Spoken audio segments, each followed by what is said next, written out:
Hello friends, welcome to MH education lab. So আজকে আমরা আমাদের ইকোনমির লাস্ট সেট, যেটা হচ্ছে সেট নাম্বার 8, এই সেটটা আলোচনা করব। এবং তোমাদের WBCS এর আগে এটাই আজকে আমাদের লাস্ট ক্লাস হবে। তোমাদের সবাইকে প্রথমেই তো বলে দিই, 22 তারিখে তোমাদের WBCS এক্সামের জন্য অল দ্য বেস্ট। সবাই ভালো করে পরীক্ষা দাও এবং পরীক্ষার হলে বসে অতি অবশ্যই নিজের বেস্ট দেওয়ার চেষ্টা করবে।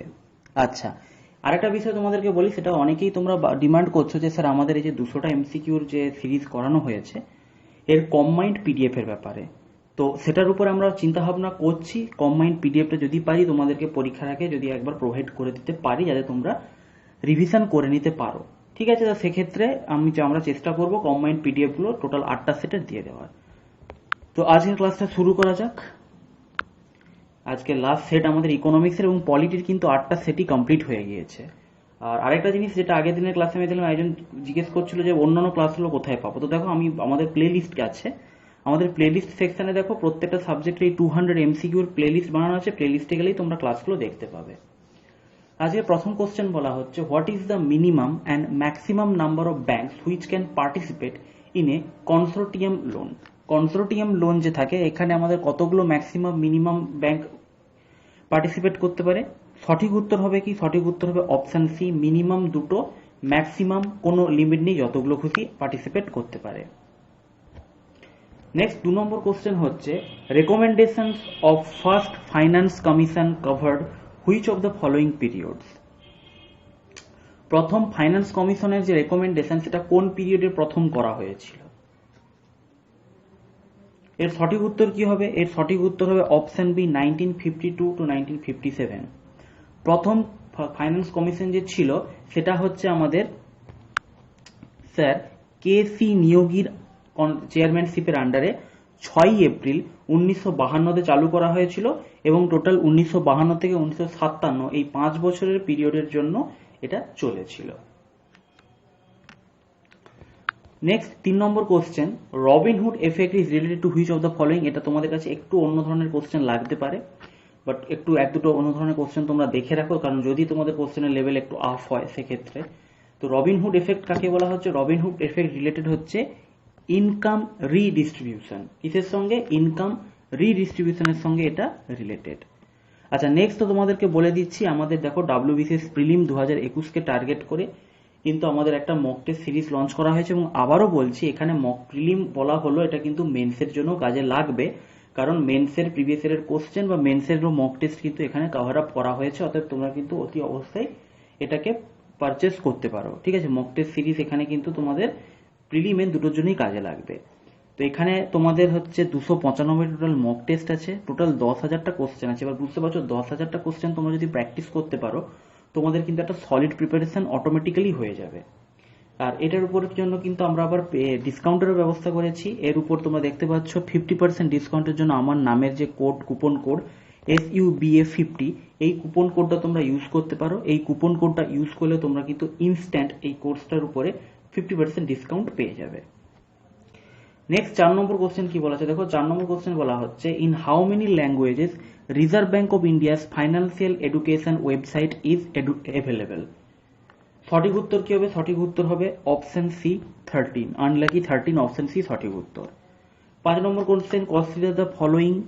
এইগুলোর মধ্যে কি বলা হয়েছে? Which among the above institution were a part of Washington consensus. Washington consensus যে ছিল, এটা তোমরা আশা করি পড়েছো, এটা তোমাদের কিন্তু একটা ইকোনমির পার্ট। ওয়াশিংটন কনসেনসাসের পার্ট কোনগুলো ছিল? সঠিক উত্তর কি হবে? সঠিক উত্তর হবে এখানে আমাদের option C, 1, 2 and 4। International monetary fund বা IMF, ওয়ার্ল্ড ব্যাংক এবং আমাদের হচ্ছে US treasury department. Next 6 number question, the competitive devaluation by countries would badly affect which among the following. সঠিক উত্তর কি হবে? এটার সঠিক উত্তর হয়ে যাবে তোমাদের অপশন এ, এক্সপোর্টার। কি? অপশন এ, এক্সপোর্টার তোমাদের এখানে সঠিক উত্তর হয়ে যাবে। তো এখানে দেখো, আমি এটার সম্বন্ধে খুব ডিটেলসে লিখে রেখেছি। তো এত বড় জিনিসটা আমি এখানে পড়ে পড়ে তোমাদের বলছি না, কারণ এখানে একবার পড়লে তোমরা জিনিসটা বুঝতে পারবে যে জিনিসটা কি বলতে চাইছে। তো তোমরা ভিডিও পজ করে একবার পড়ে দেখে নিতে পারো, আমি এখানে পুরো জিনিসটা লিখে রেখেছি। Next 7 number question, In India, foreign exchange reserves are kept in the custody of which among the following? Foreign exchange রিজার্ভটা কার কাস্টাডিতে রাখা হয়ে থাকে? সঠিক উত্তর কি হবে? সঠিক উত্তর হবে আমাদের option C, reserve bank of India. Next 8 number question, the first iron and steel industry in India was established in which of the following সিটিজ?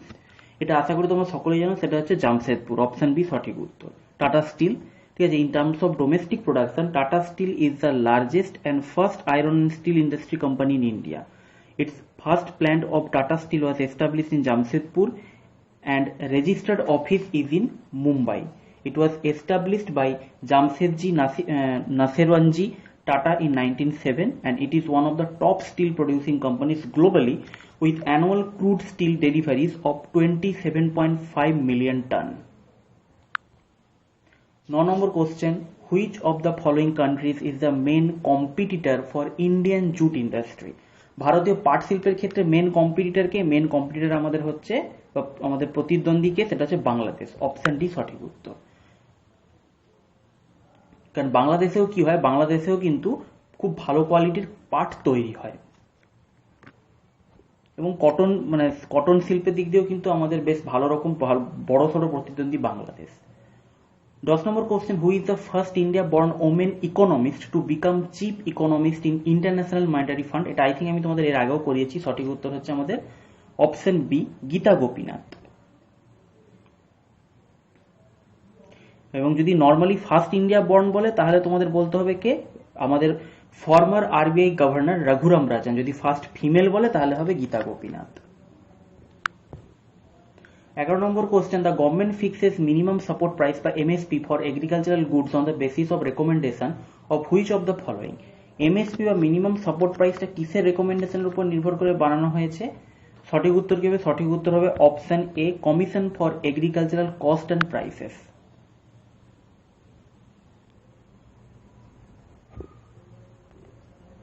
Next 12 number question, what is the horticulture premium in the PM ফসল বীমা যোজনা? প্রধানমন্ত্রী ফসল বীমা যোজনাতে হর্টিকালচারের premium কত percent দেওয়া হয়? সেটা হচ্ছে, সঠিক উত্তর হবে option A, 5%। Ministry of agriculture is implementing it, all crops covered in it. খারিফের জন্য প্রিমিয়াম 2%, রবির জন্য 1.5% এবং হর্টিকালচারের জন্য 5%। তিনটে মেন মনে রাখবে। এটা বেসিক্যালি কি, বীমা ফসল যোজনাটা হচ্ছে ক্রপ ইন্স্যুরেন্স টু ফার্মার্স। এটা কি? এটা হচ্ছে crop insurance to farmers. Next 13 number question বলা হচ্ছে কি, the which 5-year plan highlighted the modernization of industries? আমাদের ইন্ডাস্ট্রিজ যে মডার্নাইজেশন হচ্ছে সেটা হাইলাইট হয়েছিল কোন 5-year প্ল্যানে? প্রথম হাইলাইট হয়েছিল, সঠিক উত্তর হবে তোমাদের option B, 8th 5-year plan. কিসে? সেটা হচ্ছে 8th 5-year প্ল্যান। নেক্সট 14 নম্বর কোশ্চেন বলা হচ্ছে, which country is the largest sea food export destination for India? Sea food destination export করা হয় সব থেকে বেশি কোথায়? সেটা হচ্ছে অপশন এ, ইউএসএ তে। USA with 32.75% is the largest import market for Indian seafood. Southeast Asia is the second major import market of Indian seafood products with 31.59% in dollar terms, respectively followed by EU, Japan, Middle East and China. Next question, when was the first কৃষি বিজ্ঞান কেন্দ্র established? প্রথম KVK যেটাকে বলা হচ্ছে বা কৃষি বিজ্ঞান কেন্দ্র কোথায় এস্টাবলিশ হয়েছিল? সঠিক উত্তর হবে কি? সঠিক উত্তর হবে আমাদের অপশন এ, 1974। ঠিক আছে, কোথায় হয়েছিল দেখে নাও। সেটা হয়েছিল আমাদের পুদুচেরি, যেটা আগে পন্ডিচেরি নাম ছিল, under the administrative control of Tamil Nadu agricultural university, Coimbatore. বর্তমানে আমাদের ভারতবর্ষে টোটাল 713টা কেভিকে বা কৃষি বিজ্ঞান কেন্দ্র আছে। নেক্সট 16 নম্বর question, what is the contribution of India in global dyestuff? Global dyestuff যে আছে সেই ডাইস্টাফে ইন্ডিয়ার কন্ট্রিবিউশন কত? সঠিক উত্তর হচ্ছে অপশন বি, 16%। এবং এটা বর্তমানে 3rd র্যাঙ্কে আছে। ইন্ডিয়া 3rd র্যাঙ্কে আছে আমাদের এই অ্যাগ্রোকেমিক্যাল প্রোডাকশনের দিক দিয়ে। Next 17 number question, which city has the highest number of cotton mill? সব থেকে বেশি কটন মিল বা কাপড়ের কল কোন শহরে আছে? এটাও আশা করি তোমরা জানো সকলেই, সেটা হচ্ছে অপশন বি, মুম্বাই। মুম্বাইয়ে সব থেকে বেশি কাপড়ের কল আছে।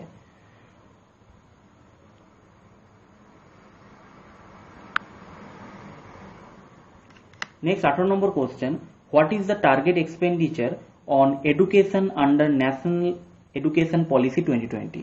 আমাদের 2020 সালে যে ন্যাশনাল এডুকেশন পলিসি এসেছিল সেখানে এডুকেশনের উপর টার্গেট এক্সপেন্ডিচার কত ছিল? সঠিক উত্তর কি হবে? সঠিক উত্তর হবে option B, 6% of the GDP. ঠিক আছে, 6% অফ দ্য জিডিপি। আচ্ছা, জিডিপি বলতে মনে হলো তোমাদের মধ্যে একজন আমাকে আগের দিনের ক্লাসে বলেছিল যে স্যার জিডিপি সম্বন্ধে যদি একটু আলোচনা করেন খুব ভালো হয়।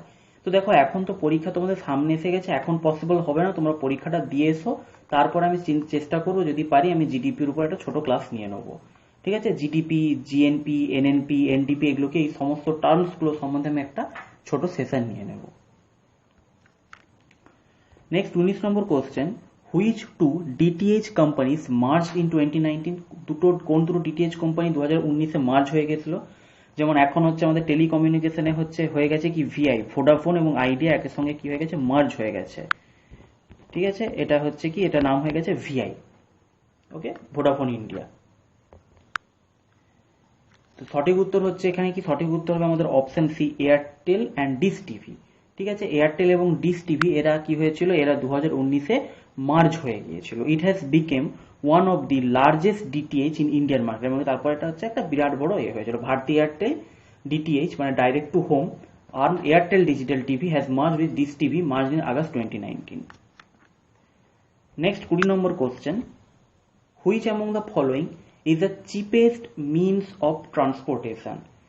এটা সকলেই জানো, সেটা হচ্ছে ওয়াটারওয়েজ। সব থেকে সস্তায় ট্রান্সপোর্ট হয় কিসে, ওয়াটারওয়েজ। কিন্তু এটা এখনো অব্দি দুর্ভাগ্যবশত সব থেকে লেস এক্সপ্লোর, মানে এটার উপর কাজ সব থেকে কম হয়েছে ওয়াটারওয়েজের উপরে। সেরকম ভাবে ন্যাশনাল ওয়াটারওয়ে আমাদের নেই দেখতে গেলে, এটার উপর এখন আরো বেশি কাজ দরকার, যে কারণে আমাদের বর্তমানে কি হয়েছে, সাগরমালা প্রজেক্ট লঞ্চ করা হয়েছে। Next 21 number question, what is the public sector on R&D of their products? R&D মানে রিসার্চ অ্যান্ড ডেভেলপমেন্ট। সঠিক উত্তর, এটা কোশ্চেন একটু ভুল আছে, এটা হবে what is the public sector contribution, কত percent on R&D of their products, research and development. সঠিক উত্তর কি হবে, সঠিক উত্তর হবে 4.6%। The total public sector spending on R&D is 4.6% of the total spending, and total spending of India on R&D is rupees 1,23,847 কোটি। This is 0.7% of the GDP. ঠিক আছে, this is 0.7% of GDP. Which act provided for private investment in roadways? আমাদের রাস্তার ক্ষেত্রে কোন private ইনভেস্টমেন্টের জন্য কোন অ্যাক্ট তৈরি করা হয়েছিল?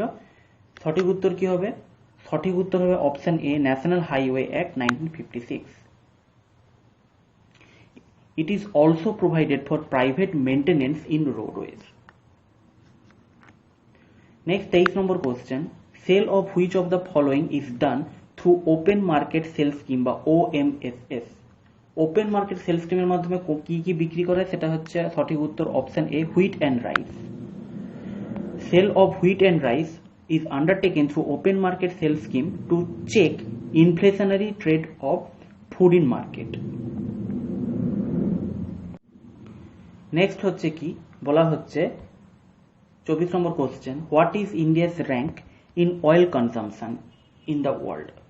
তেলের খরচের দিক, মানে তেল কি পরিমাণ খরচা হয় তার দিক দিয়ে ইন্ডিয়ার র্যাঙ্ক কত, তার দিক দিয়ে ইন্ডিয়ার র্যাঙ্ক হচ্ছে ওয়ার্ল্ডের 3rd।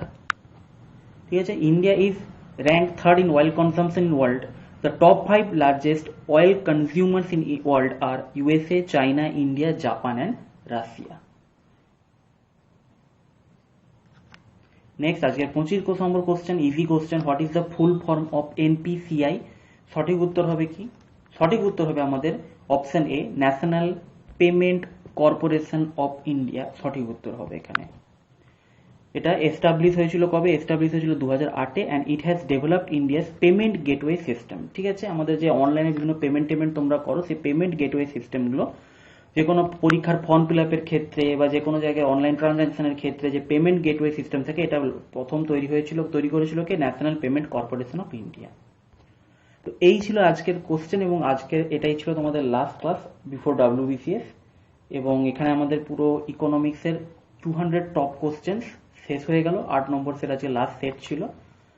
তো আজকে লাস্ট দিনে ডাব্লিউবিসিএস এর আগে তোমাদেরকে ছোট একটা সাজেশন হিসেবে আমি এই কথাই বলবো যে পরীক্ষার হলে গিয়ে তোমরা চেষ্টা করবে বেশি প্রেসার না নিয়ে ইন দ্য সেন্স যেহেতু আগের বছর কাট অফটা হাই গিয়েছিল, তো সেই হিসেবে স্টুডেন্টদের মাথায় সবসময় একটা ব্যাপার ঘুরবে যে আমাকে 140 প্লাস অ্যাটেন্ড করতে হবে।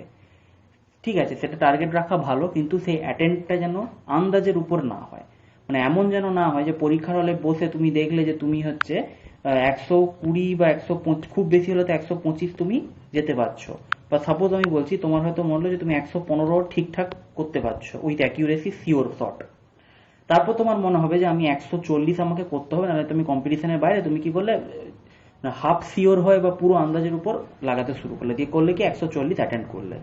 এই ভুলটা একদম করতে যেও না। অ্যাকিউরেসি তোমাকে অতি অবশ্যই মেনটেন করতে হবে, সবসময় চেষ্টা করবে 90% প্লাস অ্যাকিউরেসি মেনটেন করা। এটা আমি আগের দিন আমাদের পেড কোর্সের স্টুডেন্টগুলোকেও বোঝাচ্ছিলাম যে 90%-এর উপরে যেন তোমার অ্যাকিউরেসি থাকে, সে অ্যাটেম্প যতই হোক, অ্যাটেম্প্ট তোমার যতই হোক 90%-এর উপরে যেন অ্যাকিউরেসি থাকে, কারণ অ্যাকিউরেসি একটা ম্যাটার করে।